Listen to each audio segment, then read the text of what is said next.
We don't need multiple of the best championships, we need one. What is the approximate cost to participate for one driver in one round of Formula Drift, for instance? You can't bring the money with you when you die.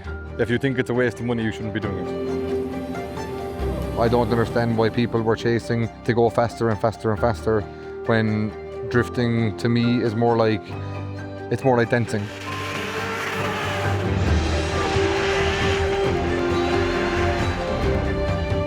Real reason why you leave RDS and Fresh in particular? They said that if I don't stop working, they were going to fire me.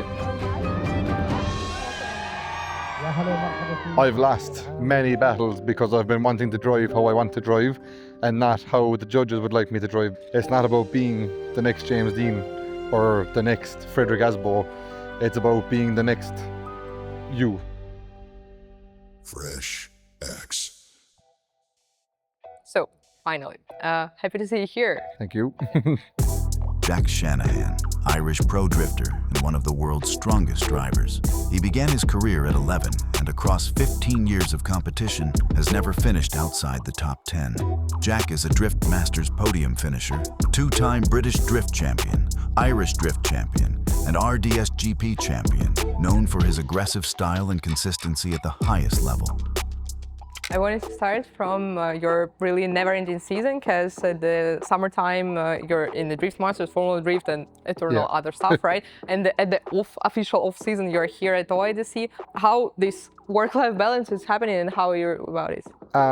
Yeah, so it's very, very busy. This was definitely my first season that like the off-season didn't really happen. Just before we came here, we moved workshops, so we've been very busy with like personal stuff and trying to move everything. And then we have OIDC, and then we have straight into Drift Masters again this year. So Formula Drift is still not confirmed, but if it happens, it'll just be very, very hectic and Kind of tough calls. yeah, it's very tough. It's hard to try make, because obviously I work for myself at home, trying to like work on drift cars, customer cars, all that kind of stuff. And drifting is still not paying me enough money, so I have to try work as much as I can while I'm at home, and then try drift when I have time also. So not very good for your mental health, but it's we're trying, and hopefully in the end it'll pay off and we can just drift and make money. But for now it's very stressful and trying to figure everything, but we're making it work. It's not too bad. You're in racing for so long time, so you just really used to for all this stuff. And I just wanted to maybe go briefly through your juvenile years from the start, that you said, from 10, 11 years old, for Drift All-Stars, and the end of this young age. Yeah. When I first started like motorsport, I was like maybe 9 or 10, like doing stock car racing, like with just 1000cc like Nissan Micras. And then when I was 11, like just as I turned 11, I kind of found drifting and started competing almost straight away. We done like one year of like training and learning, and then by the time I was 12, I was already competing in like amateur events, and didn't do very, very well, but done good enough that I knew that I could do better basically. And by the time I turned 13, we traveled with the Drift All-Stars Championship like all over Europe. And they were at the rookie part, right? And the semi-pro? There was semi-pro and rookie in the Irish Championship where I was competing, and then Drift All-Stars was the pro level. So in my first like proper year of drifting, I won the rookie championship, the semi-pro championship, and also was 5th overall in the Drift All-Stars.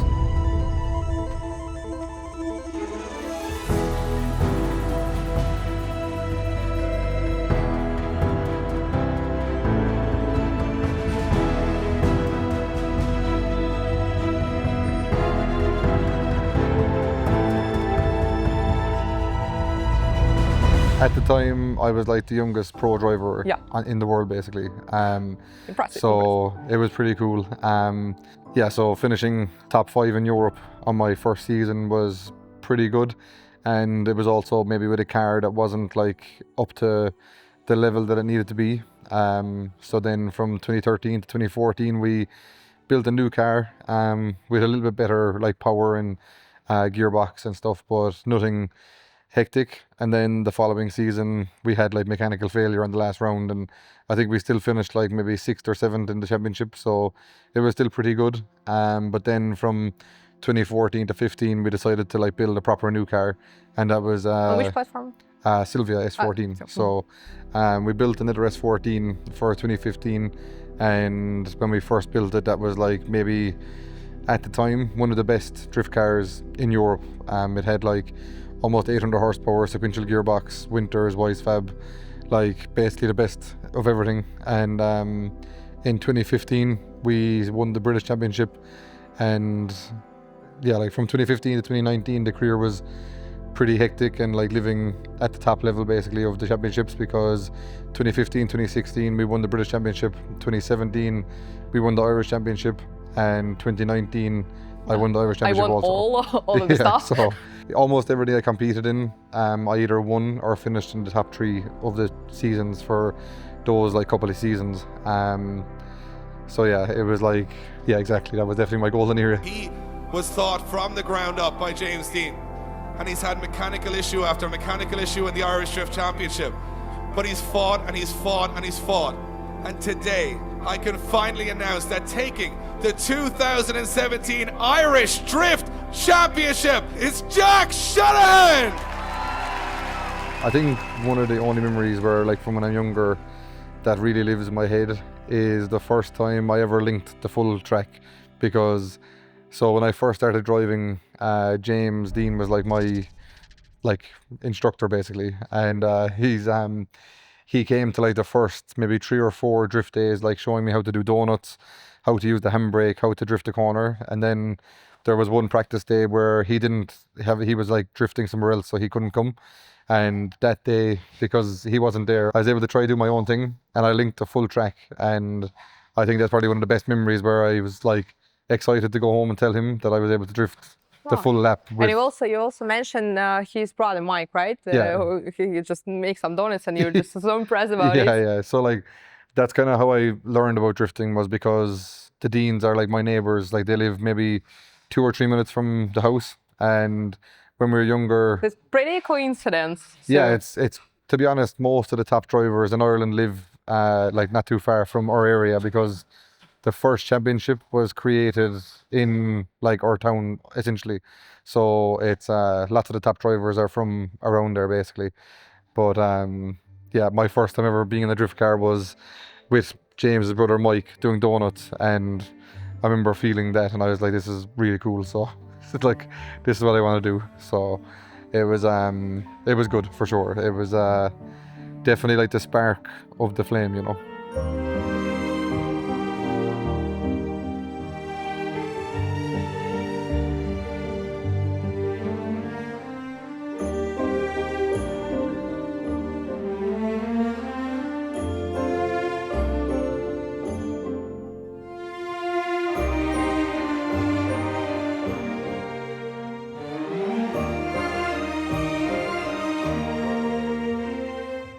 As far as I told, right, that one of your tutor or instructor or whatever it is was James. Yep. He is kind of tactical. He's just calm and strategy part, right? Yeah. But your style is completely opposite. So you're just aggressive Japanese, I know, just these strict angles. This is the final run of the day. Shanahan versus Deane. If you're a drift fan, this is as good as it gets. Jack Shanahan showing series. Look at this, bumper to bumper. They transition side by side. Incredible aggression shown here from Jack Shanahan. He's not willing to give an inch to James Deane, but he comes a little bit shallow as they come around by Mobile 1. Now they go door to door, wheel to wheel. Deane onto the wall. Shanahan right there with him. Mondello, make some noise for your finalists. James Deane and Jack Shanahan. My good God. Wow. One thing that some people forget about when they want to become a drifter is that it's not about being the next James Deane or the next Frederick Asbo. It's about being the next you know. And I think that's kind of why I decided to like have this kind of different style to James. And it's not like I You never just decided it, yeah, like it's or it just it was happened. more fun to do it that way, in my opinion. It's not like I really tactically like thought about my plan of having this style basically, but I did, like, obviously I love James's consistency and how good he is at drifting, and obviously his results show, you know, and especially when we started getting to like being a pro level with myself and Conor, Conor kind of took that side of the role when it came to being super consistent and like really technical and not driving with like really snappy angle and all that kind of stuff. So to be honest, I prefer watching me drift than Conor or James, I think. And it's not because they're bad, it's just because It's more about show, right? it's just I prefer that style basically. So that's kind of where the style thing comes into it, is because I've lost many battles because I've been wanting to drive how I want to drive and not how the judges would like me to drive basically. But I would not be happy if I won an event and watched back the battles and I drove really bad. So like if Consistent, right? yeah, exactly. So if I drove where it doesn't look as good as I think it can look and I won the event, I wouldn't be happy. As where if I can get to like top 8 or top 4 and watch back the battles and say that's pretty sick that like worked like this or worked like that, I just seem to prefer watching that basically. So I don't know, I just think it's more exciting. I think that's why I like it. It's kind of amusing combination of your style and you in real life, because I have one more quote, of course. So the friend of yours said he's much different in everyday life, so he's super relaxed and happy to enjoy the small moments. So when he gets behind the wheel, the competitive side comes out and there is the fire in his eyes, and most of competitors knows it and nobody likes to battle Jack. Yeah. So you're kind of different in real life outside the wheel, right? Yeah. And in this aggressive style. I think, again, referring back to how when I started drifting, when I was younger, I was a really shy kid and like didn't really like the attention personally. So like I didn't really like the camera, didn't like people looking at me or anything. I was always afraid of talking to people and all that kind of stuff. And then when I got in the car, I was able to really express myself properly. Yeah, way to express, that's what I was talking. It's that's kind of the one thing that I like the most, is that when you get behind the wheel of a drift car, nobody can see you, nobody can judge how you look or how you're going to react when you drive. So when you get to sit in, put on the harness, put on your helmet, you then turn into like that character for the car. And I think that's why when I drift, I love that feeling, because nobody, like if you watch from just the outside and not look at me in the paddock, you would struggle to see the similarities sometimes, unless something goes wrong and I go crazy or something. But usually it's you know, it's just nice to be able to express yourself in a way that nobody can judge you from what you're like, what you look like or how you act outside the car basically. So I like just having that kind of characteristic basically. You're not trying to be someone, right, but have the character of the drifter that's can't really connect with the your in the real life, because you look so helpful, so kind, so just nice people, right? Human. I mean, but when you're behind the wheel, you're just the most aggressive part. yeah, exactly. Just throw in the helmets and so on. Obviously everybody can, like, I sometimes can get a little bit too angry about situations and everything, and then you can really see the crossover from the driving to my personality. But I do try to be as relaxed as possible and try to help people as much as I can off the track, for sure, because to me it's not about winning in the paddock, it's about who can win on the track. You know, I always help people with car setups and everything like that, and I'll always give them the exact same chance that I do with my own car. So like, there was cars this weekend for round 3 of OIDC that have all my setups on them, and they're all the exact same that we would run myself basically. So I don't want to try to beat anybody in the paddock, because the best driver is going to win no matter what basically. Have to laugh, and anyone that knows the Shanahans knows exactly what was going on there. But that car is from NMK Performance. NMK Performance are running it, but Jack Shanahan is calling the shots there now. Jack's on the tools, on the spanners before he gets back in, goes to the final. These Shanahans, man, who in their right mind doesn't get their own car ready, and is over fixing their brother's car. Jack and Podge are absolutely lit there now. Go, bonnet on, get him out of here, quick. He throws the bonnet away. You don't need the bonnet, Conor. Go on, will you? That's the Shanahan spirit. Never give up. What is the toughest decision that you've made in your drifting career? Probably going to RDS. That was probably my toughest decision. It was just like diving into the unknown, having Leap of faith. Exactly, yeah. So it was kind of like I didn't know the team, didn't know the car, didn't know the tracks, can't speak the language. It was just, you know, it was But just a big risk. It paid back. Exactly, yeah. Sometime. Yeah, so it was definitely the scariest decision, but probably the best result of a decision. You know what I mean? So I don't regret it one bit. It's one of the, probably the best year of drifting I've ever had.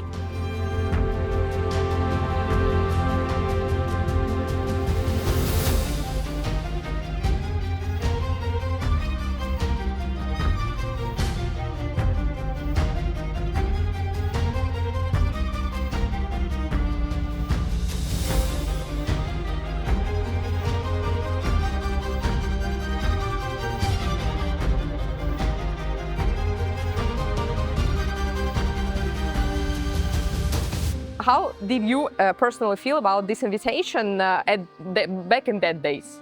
To be honest, my first interaction with Sergey, he was the manager at the time, I honestly thought that it was a joke. I didn't realize that it was a professional team that wanted to invite me.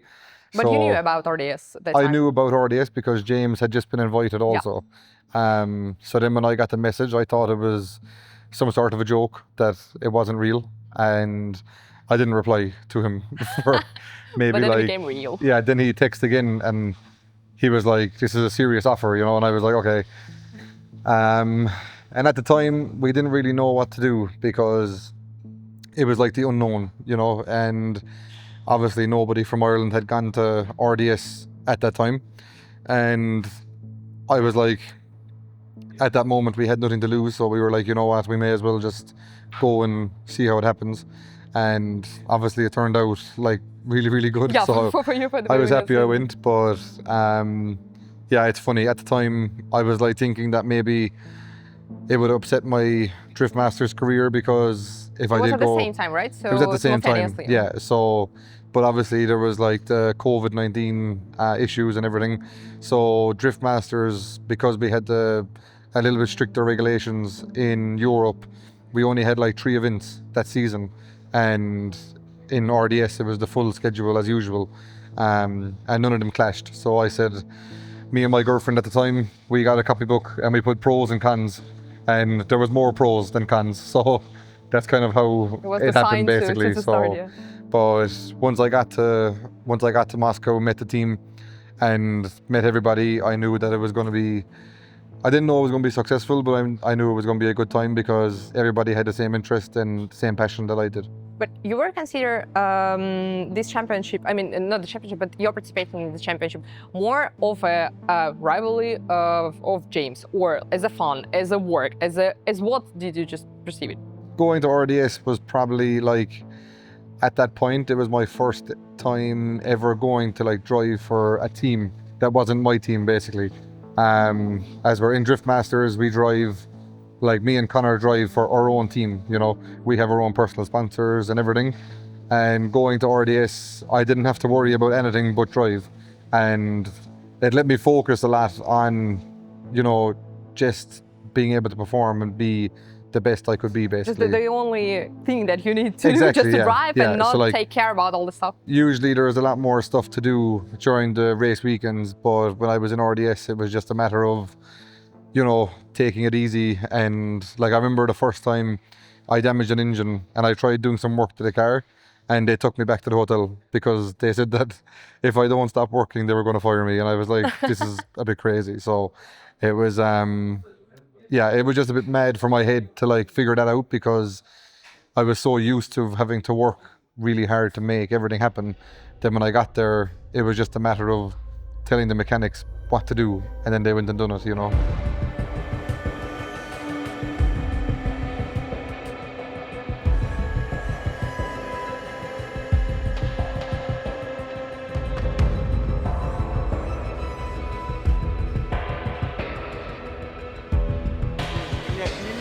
Guys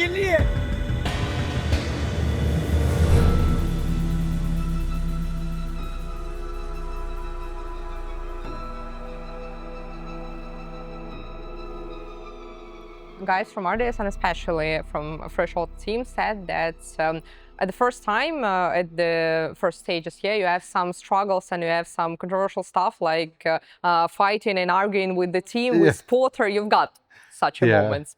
And then at the end of the season, you were just like the best friends from stage to stage. Where was these turning points? It's not like, I don't think we were ever fighting with the team, but it was more just most of the issue was the fact that only one other person spoke English. So my mechanic Anton was like my translator basically. And spotter, I guess. Yeah, in this so case.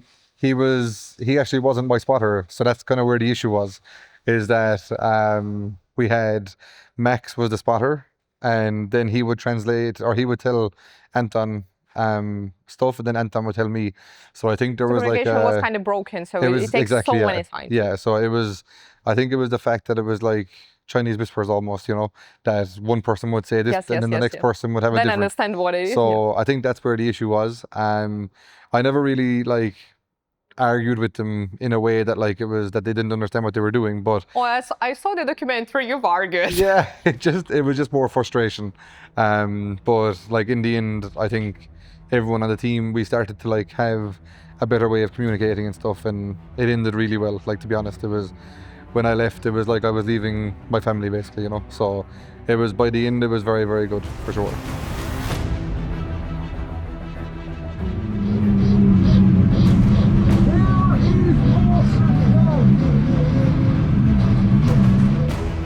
One second. Can you hear what he's saying?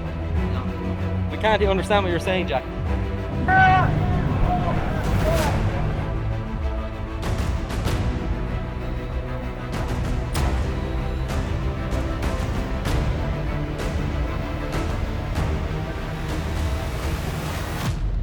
Do you feel this victory is the 100% yours, or like with the help of someone? To be honest, I'm not too sure if you've seen the footage of when that happened from the inside of my car. Sure. I was not happy at all, because that's something how I would not have liked to have won that way, you know. Especially like if I didn't have the chance to beat him, like driver to driver, and he was doing me like a massive favor, then I wouldn't have been as angry, let's say. But the fact that I knew that I could have beat him anyway, and then he just like handed it to me, like obviously it was him being nice, like just to be sure, just in case my car broke or something, like just to make sure that we had the result for the team basically. I appreciate it in that aspect, but also my brain is like, I really wish we just got to battle and, you know, settle it properly on the track. As it was with Conor and Piotr, I guess, at the final. I'm just thinking about, because it's kind of connected stuff for me. Yeah, for sure. When I just saw the record of the reaction of Piotr, I was, oh my God. And the Conor was extremely upset, and then it was full of hate about it, because he's not upset enough, that it was unfair win and all this stuff, and he was just, guys, I was as upset as all of you. Wiecek is on another level right now as he puts it into outside zone 7. Oh, and the car shuts down! Wiecek puts the car into a straight line and he loses drive.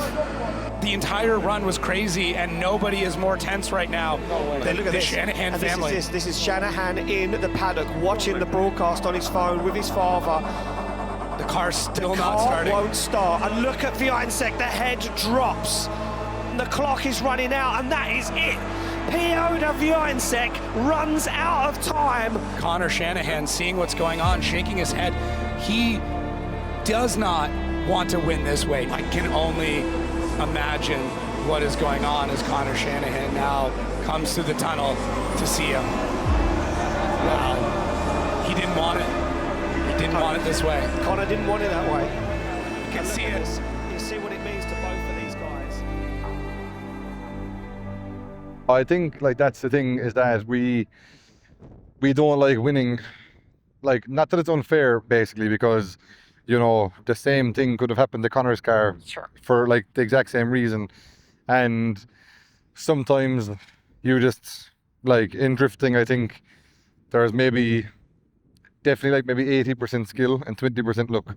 Like, because I've been to events where I know that I should have won and the car will break or something stupid will happen, you know, and it's very frustrating because it's very hard to figure out like how much do you actually need to rely on fate, basically. You know what I'm saying? So it is a bit frustrating, but it just happens, and I don't think that you can't, especially for like Peter and Conor's case, you can't make that up, you know. It can't be done. As where when it was the situation with me and Losev, that was his decision to be like, you know, you can have this moment, basically, you know.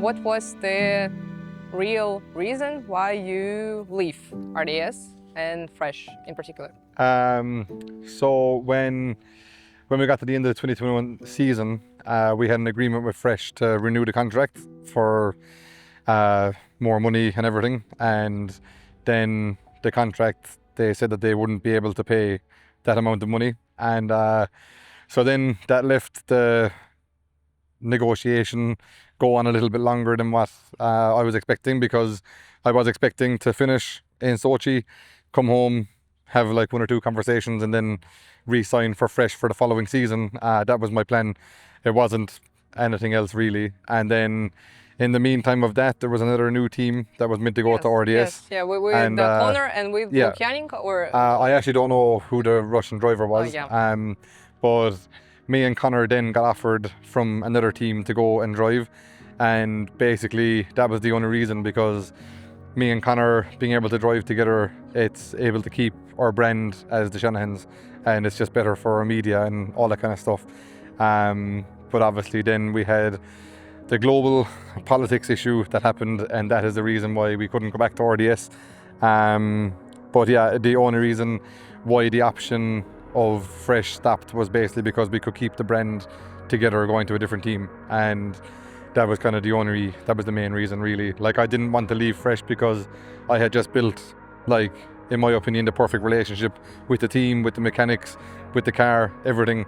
And obviously going from having, you know, Fresh's first ever team win also under me, it was nice to be part of that, and I really wanted to go back and try to defend that title for Fresh. And it was just kind of, you know, bad timing with how the politics side of things went and all that kind of stuff as well. So it was, yeah, not great, but that was kind of the only reason. There was no real hard feelings towards the team. It was just the fact that me and Conor could keep the Shanahan's brand alive in another championship, basically. So if that option is there for any championship, we'd probably take that option over anything. Makes sense, 100%. If there's going to be the possibility, apart from the political situation in the future, and the RDS will be still available for the foreigners, will you compete? I would see no issue personally, as long as, you know, that political side of things is finished, and it has, like, us, me personally, I'm not very into politics. I don't think drifting should be into politics, and once that stops and we are allowed cross borders and everything freely and have no issue, I would not see any issue with competing in RDS again in the future.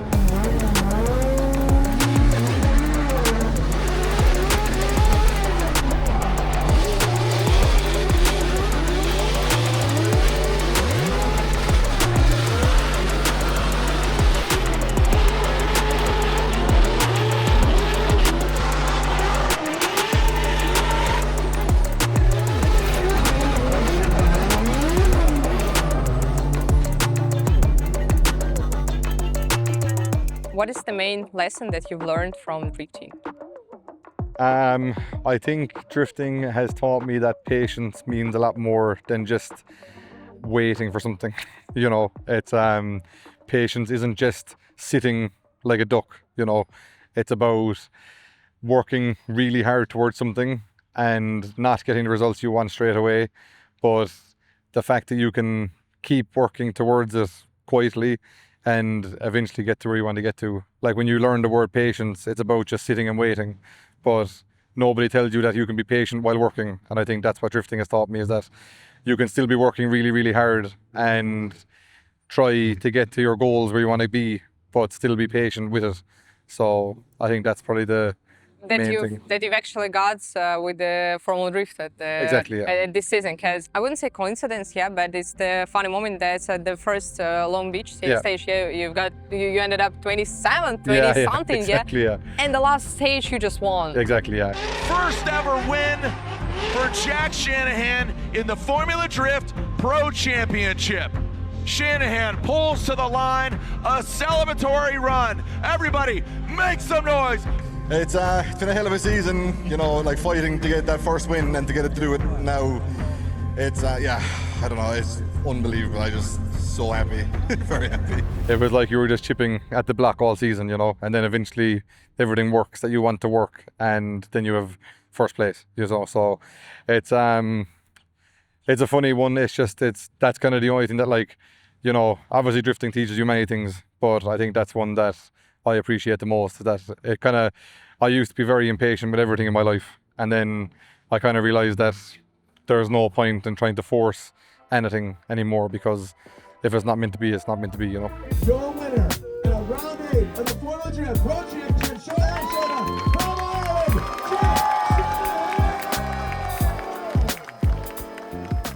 The point is that despite of the podiums that you've gained for the last season, it always were second place, third place, top 4 or something. And it seems to me like your golden era when you you just finished the podium at the first place. I mean, in the Drift Masters part and the Drift All Stars that time. Yeah, just slipped away.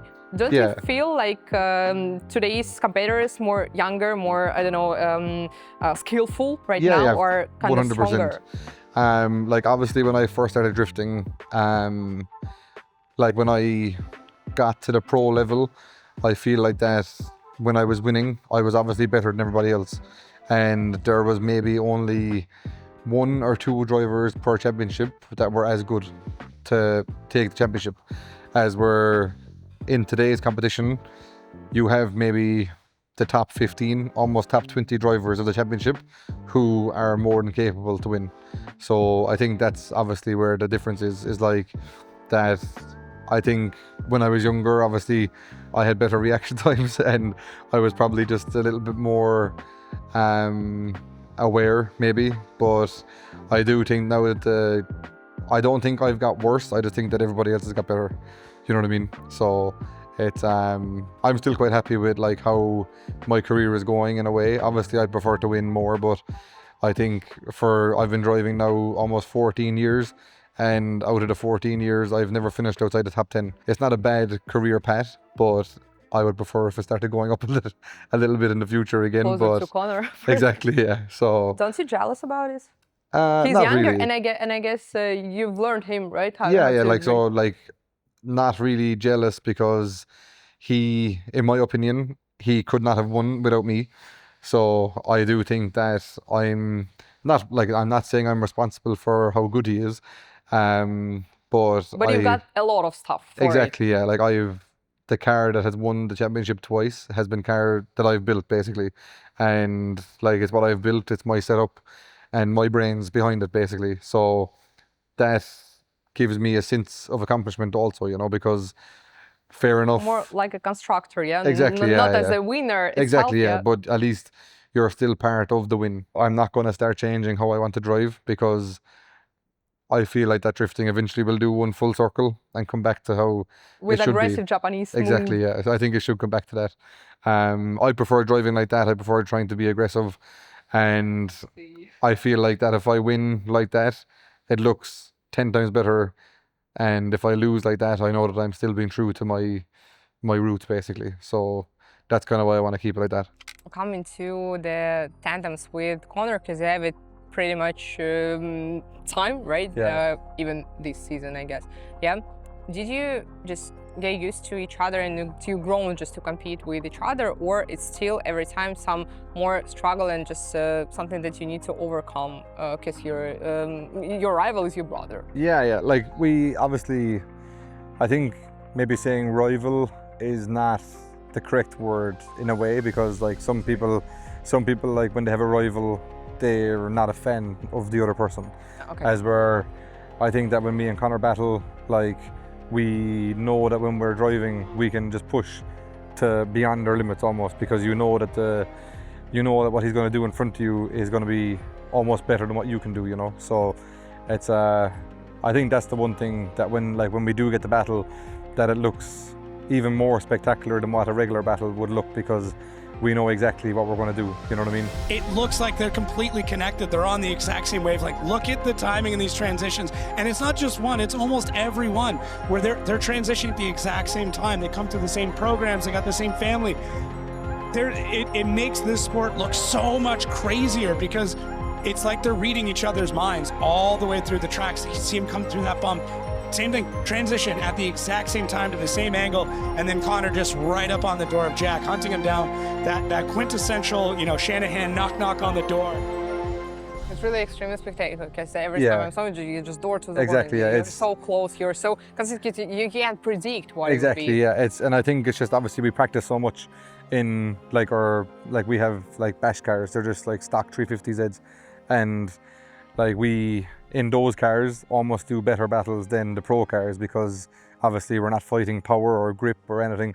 It's just like free flowing like practice cars, and we can drive, like honestly I feel like that if we had a competition in those cars, it would even look better from the outside, because it's so it's like synchronized swimming almost, like with how good we are in the practice cars. But I think that's the reason why in the pro cars we know that we can push to that level, because you can trust like 100%, you know. Do you think that in the case of Conor or your teammate, you can give in as it was with the Losev situation and you? Just to make the way for the person to win, if it's going to be more resolutive for him, more effective for him. I think if it came to me and Conor, I would do it. But for somebody else, it would depend on like the circumstance, you know. So if it was like a team member and it was the same scenario as me and Losev, then I think I would probably do it also. But maybe not as obvious, but I would probably do it. But if it was for a different team member or somebody that I didn't know, then you'll have to, you like, in my opinion, it's not the correct way to win ever. So I prefer to be able to battle until you know you can actually win, you know. With your aggressive style, I'm even surprised that you can give the corner to win. Yeah, no, I would, because like if it came to like the last round in Poland, let's say, and if me and him were battling in top 16, and if I beat him, he couldn't win the championship, then I wouldn't be very happy if I won the battle, you know what I'm saying? So I would definitely just say, you can go and try win, you know?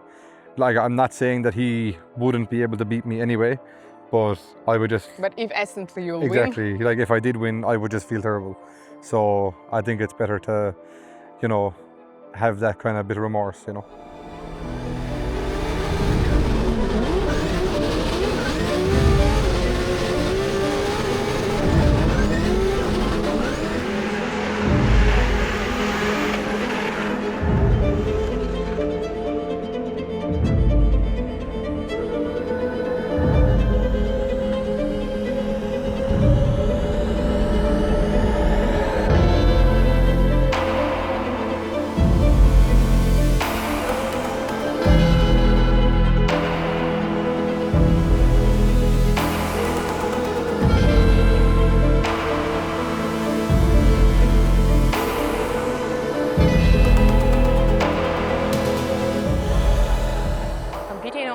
Such amount of different championships in Europe, in America, in Russia, Middle East, right? Yeah. You can compare it all maybe we can make the short, the explanation of the differences and the maybe judging points or just the stages or the layouts in these 4 points. So Middle East, Russia, Europe, and US. Yeah, like, so you mean like explain? Yes, the differences in Between all of them? your opinion. Okay. Of the championship, I mean. Yeah. So, like, obviously, Drift Masters, in my opinion, is a very technical, but also they reward style quite a lot also, which is good. And then when you go to America, they have a different way of judging. So like your formation and all that kind of stuff matters. And that's very confusing for me because in Drift Masters, if you go like, when you transition, if you go to the front wheel with the front wheel of the other car, it's okay. They reward that because you're being aggressive and, you know, trying to keep in the pocket. As we're in FD, you can almost win a battle by staying behind, but staying in the correct formation. They prefer that. And that's a bit odd in my opinion. They're picky. Yeah, exactly. Yeah. So they're just kind of being a little bit more critical about where the chase car position is. Obviously, every championship you go to, the lead car has to do the lead car goals. It doesn't matter where you are in the world, basically. The one thing I liked about RDS was that the lead car, if it did deviate from the lead line slightly, but do it, that it looked very, very good, you got rewarded. And I like that because I was able to do stuff that looked very good from the outside. It might not have been the perfect thing to do from in the car, but it was just looked great and you got rewarded for it basically. And then in the Middle East, it's basically the exact same as how we drive in Ireland because the head judge is Irish, so it's the exact same briefing as what we get at home. So more for the lead run. Yeah, exactly. Yeah, more the lead for run. The chase run. Lead run is very, very important from how we learned. Yeah, so the line is most important. Like you can do the full lap with like very shallow angle and still score almost 100 points because it's not the most important thing. So as long as you can do the lead line with the most commitment and the least amount of handbrake, but get all the points, you're going to score a big score. Simple as that. But the only reason why the judging is like that with Kieran is because he always said that you don't need 1,000 horsepower to win an event because drifting is based off of your skill, not off your car. So in Ireland, you can see that there is some like previous winners, especially of the semi-pro class, that only have like standard M3s and they can win the semi-pro championship basically. So it's not about the power, but more about the skill and your lead runs and how consistent you can do that. Didn't you notice that in OIDC, so it's for just my notice that the top qualifiers making the strongest angle, so they're not just the power sliding, yeah? Exactly, they have this aggressive style as you have. Yeah. So is it connect with the judging because it's still Irish style? Yeah, more or less. So like obviously the criteria has now changed slightly. Previously when like let's say James first started drifting, the criteria had no angle at all in it, so it didn't matter. But like as long as you could do the same run 10 times in a row, you were the best driver basically. As we're with the new criteria, there is obviously a bit more angle, and that like if you can do the full lap with the most amount of commitment and go from angle to angle without having to like adjust or make waves in the car, you're going to score big points. So I think that's kind of why we do like driving on big angle also, is because if you can make it look that when you snap the angle and then hold it and then rotate for the next transition while having the same angle as the first corner, the judge is going to say that looks very impressive and then you're going to get more points. That's why we see that for now, at the end of the second round, we have the podium of top 3 drivers and you're all Irish. Exactly, you, Conor and Tommy. Yeah. You're familiar with all this style and Kieran, with the Irish judging. Exactly. Tommy is definitely using it to his advantage because he has the car like perfectly set up for this track and he can like hold angle absolutely perfect and everything, and it looks super impressive and really, really smooth. And I think it's definitely paying off for him.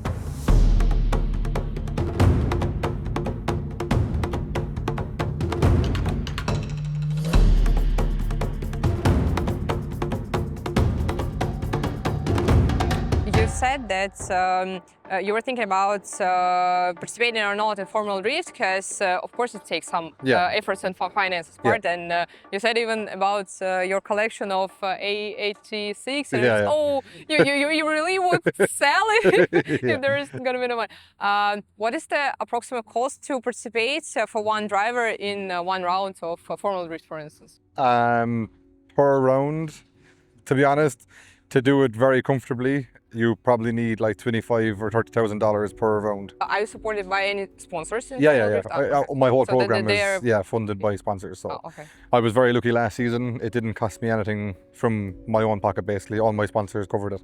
So to be honest, I can't drift if I have to pay for it myself because I put so much time into going drifting. I can't afford to make the money while not drifting. So it's it's like catch-22. I need to either stop drifting and make money from working, or else try drifting and try to get sponsors to help me do what I want to do, because I can't do it both basically. So the dream is to try and make that drifting is my only income, and that's kind of what I'm looking. Is it actually possible, do you think, to have the drift as an income? Yeah, like Conor's life is drifting as his income.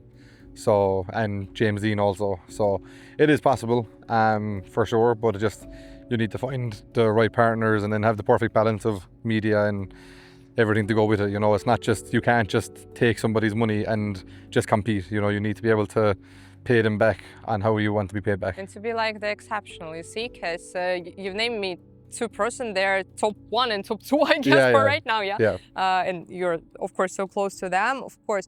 And I see that I was discussing with guys from RDS and from Middle East part, and they all said this is the biggest waste of money. So of course it's enjoying hobby. It's extremely time and money consuming hobby. No, so for you're sure, just paying and don't have payback. I think if you're like, you can't bring the money with you when you die, you know. So if you think it's a waste of money, you shouldn't be doing it, because if you're not enjoying it, what's the point, you know? So I don't know, if somebody thinks it's a waste of money, they can give me the money and I'll enjoy it.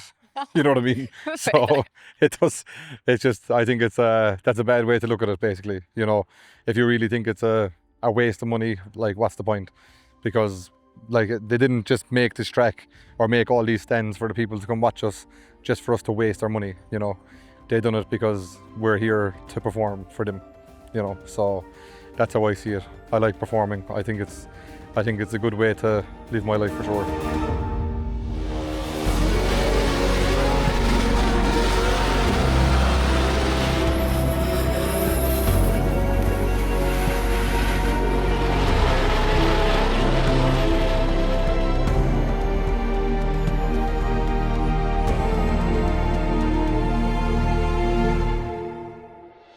And about this season, I saw all the records from it, and it was really impressive. So, but it was in this case, I will use the word hectic, because sometimes you were at the podium at the second place and coming to the final. Sometimes you were top 16 or even top 32. Top 32 so even, the most impressive part for me, and the most controversial, I would say, was the stage in Riga, where it was top 4 and you just got the understeer and came through the wall. And that you said that drifting, due to this understeer, right, become too dependent on grip, and modern cars are becoming so efficient, so they're losing their soul and spectacle. So, do you think that's right now, drift masters or Formula Drift, for instance, are more not about sport but about the aggressive engineering work and competition? So when I was saying that, it wasn't really about engineering, because in Formula Drift we're not allowed to use the really grippy tires. You have to use certain tires that are approved by the championship. And but in Drift Masters you are. But in Drift Masters you're allowed to use whatever tire you want, basically. And the tires, yes, are being engineered by somebody, but I would much prefer if we had to use not as grippy tires and had to engineer the grip in the chassis ourselves, because that then proves that the engineer of the car and the driver know how to work together. As where if you put on really grippy tires with a really bad setup, you can still make the car fast, and that to me is not being clever. So That's what annoys me. But I also think that drifting is getting out of hand when it comes to the grip, that there is no need for it, because there never has been a stopwatch in drifting, and I don't think it needs to happen. So I don't understand why people were chasing to go faster and faster and faster, when drifting to me is more like, it's more like dancing, you know? It's not about the pace, it's about how fluent and how good it looks, basically. Yeah, it's like you don't need to have the fastest car, you just need to the best setup. Exactly, yeah. That suits The personally drivers, you. like, yeah. Yeah. So that's what I think drifting needs to go back to, is to have less tires and more flowy battles where the performance looks better, because at the end of the day, drifting is all about what the spectators want to watch. It's not about seeing that you're going half a second per lap faster than the next guy. You know what I'm saying? Yeah, So yeah. I think that if everyone's cars were a bit more even, we would see a lot different results around the world for sure. Do you think in this case, monotyre, for instance, will be the decision for it? So Yeah. I'm always voting for it, because the RDS decision of have the monotyre, it's amazing, I think. Exactly, I think it's, you're working not with the grip, but with the setup of With the the chassis, engine, yeah. with the chassis, Yeah. with the suspension, and that's it. Exactly, that's kind of what I think is the most impressive, is that when you have like a regulated tire, what's like not like very, very good, and if the team and the driver can make the car a little bit faster than the next car that's on the same tire, then I think that's very impressive. But if you're able to put on just a really grippy tire and just go like really, really low tire pressures and go faster, that's not really being What's the clever. point? Yeah. You know, like, what's the point? I just think it's silly. But I think it'd be more fair also if we had the control tire, because I personally don't like going too fast in the drift cars, because it takes away from the fluidity of the run, basically. So, and to me, fluidity, like making the run look as aggressive as possible, but being able to get all the marks on the track perfectly, is more important than going fast. So that's why I would prefer to like less to grip a small bit.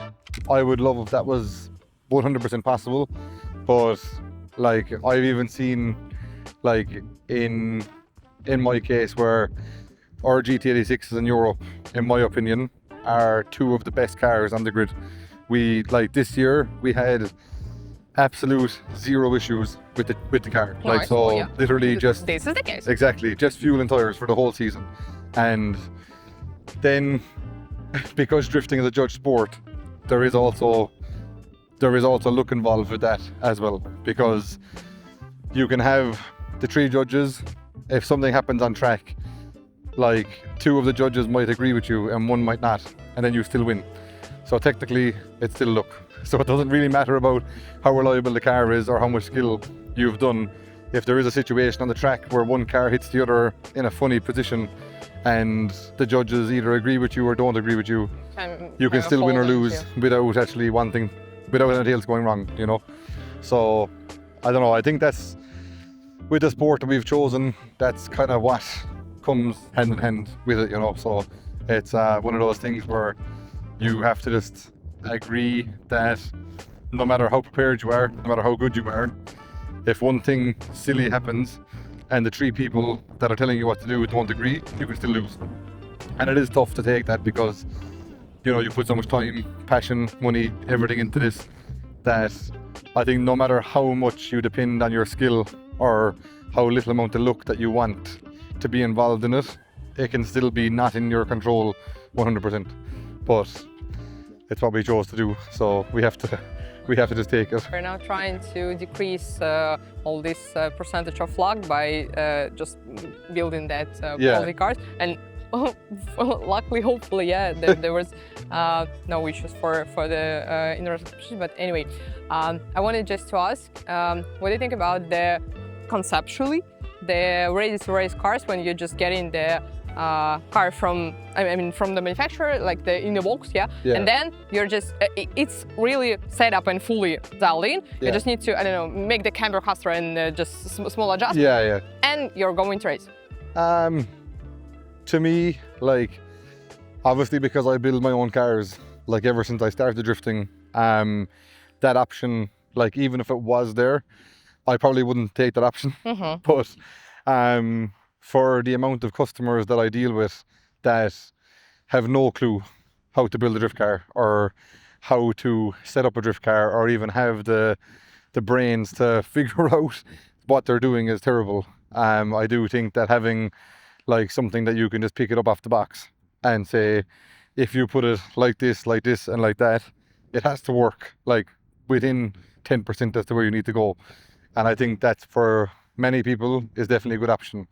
But for incapable to do it by yourself. exactly, yeah. So if you have the knowledge and know-how yourself, I do think that having the option for getting that pro car given to you is not really beneficial because you can make that yourself, you know.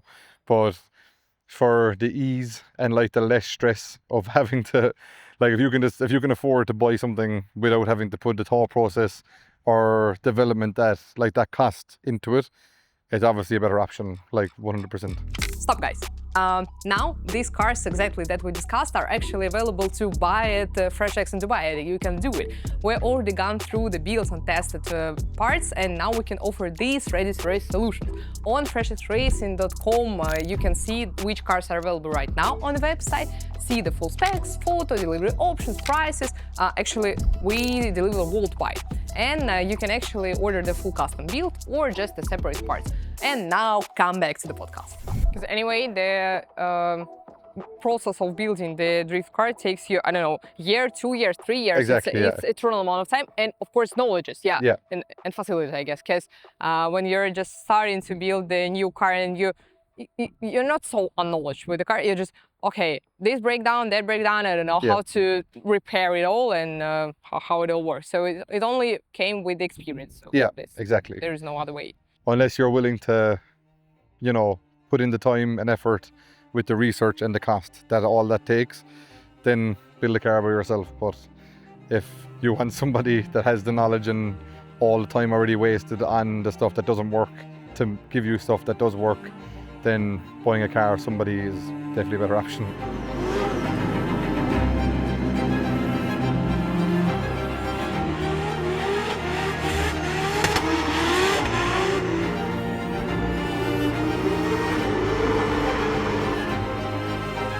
Coming to the future of drifting, I'm interested from your perspective and your experience.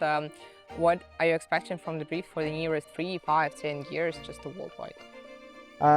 In my opinion, I think that drifting needs to get to the level where there is teams, like actual teams in the competitions, and that every driver drives for the team and not for themselves. So basically, if there was 32 cars per championship, you had 16 teams of 2 cars or something like this. I do think that's the best way for drifting to advance forward, I think, because right now there is quite a few drivers that are competing in the highest level that are not good enough maybe, or that they're spending lots of their own personal money just to be there, and it's not beneficial for them basically. But don't you think that it will kill, so sorry for interrupting, no, you're fine. Don't you think it will kill the rookie who are just, you know, the first season, they're newcomers, so they're not so experienced, but it's their way to enter? No, for sure, but I think that right now, that the level of drifting championships, that there needs to be like, not just the pro championship, but it needs to be like elite pro championship, you know? So I do think that like the level of championships can stay the same, but there needs to be almost a new championship made, you know what I mean? Mm-hmm. Because obviously, like right now, so in Ireland we have the Irish Drift Series, and in my opinion, the pro level of IDS to Drift Masters, the jump is now really, really big. Like, it's almost impossible for an IDS pro driver to be able to go to the level of Drift Masters because of how good the cars are and how fast the cars are and everything. So I think that's where the issue is, that we need to either put one more championship that's just above Drift Masters and then let Drift Masters come down to be the feeder, you know what I mean? Like the worldwide championship. Exactly, do you think is it really possible? Because it's the great idea and it sounds like the real idea. Yeah. But it needs to be covered by FIA, I guess. Yeah, exactly. Yeah, it would. I think the only way to have a world championship is to have it funded by like the proper FIA or whatever, you know. Because for some reason, with how drifting is right now, every championship thinks it's the best championship, and I don't think it's the correct mindset. Basically, I think that the championships should all be working together to try create maybe the best championship, because in my opinion it's like it's very good that we can have Formula Drift and Drift Masters and RDS and all these big championships, but it's almost annoying because we don't need multiple of the best championships. We need one, and then we need one championship to call it the World Championships, because you know it's technically there's no world champion of drifting. Yeah. You know, but it's very annoying that that's not the case, because why isn't there? You know what I'm saying? So I don't know. I think that just if we could have from amateur event to semi-pro to pro to like Drift Masters level to then like to a world championship, that like step like ladder of competitions would be the best approach, you know, because right now, like I said, from IDS to Drift Masters, the jump is humongous. Like it's really, really big. Even if we're talking about Ireland, that is quite strong with drifting. Oh, exactly. Yeah. Like for sure. Like we have so in Ireland compared to Malaysia, I don't know, Asia. Exactly. The like jump is in Ireland right now. We have higher.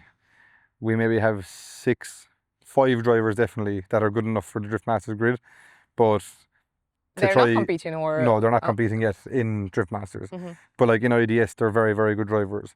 But it's very hard for them to find the budget to build maybe a little bit more horsepower car, better gearbox, all the stuff, and then on top of it, the logistics for Drift Masters, you know. So it's just a bit crazy, because I think to go to Drift Masters, it's maybe going to cost maybe 6 or 7 times more than what it does cost for IDS, which is a lot more money for somebody to try find for like an off season. So that's where I think the issue is basically. Drift Masters is cheaper than Formula Drift. Approximately. Not really. It's same. Yeah. So it's same basically.